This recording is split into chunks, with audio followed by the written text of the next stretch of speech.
त्या व्यक्तीवर कठोर कारवाई झालीच पाहिजे. कारण की एका म्हणजे तिने अजून म्हणजे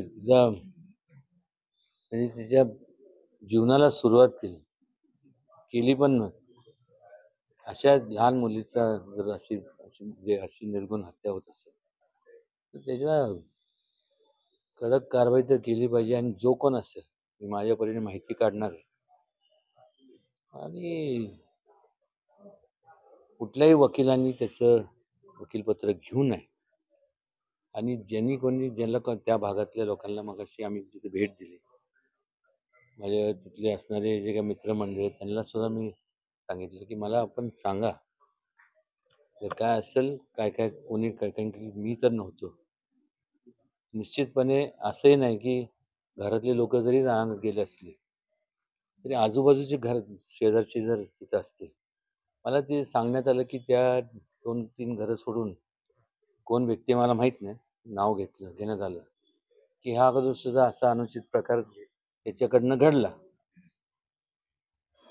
की असं घडला की तर फार मोठी शोकांतिका. आणि मग ते सुटका कशी झाली?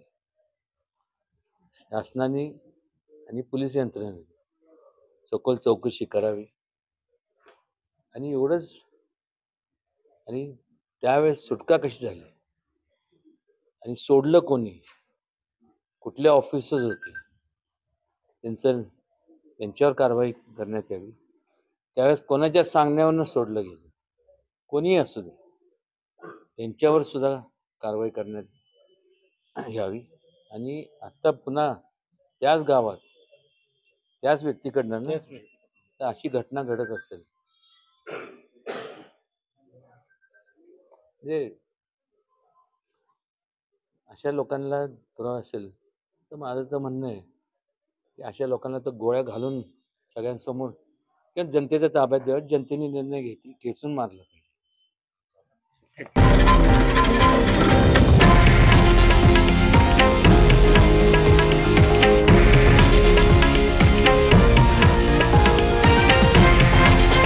हे आहे देशातील नंबर 1 न्यूज नेटवर्क आणि आपण पाहत आहात TV9 मराठी, एकमेव.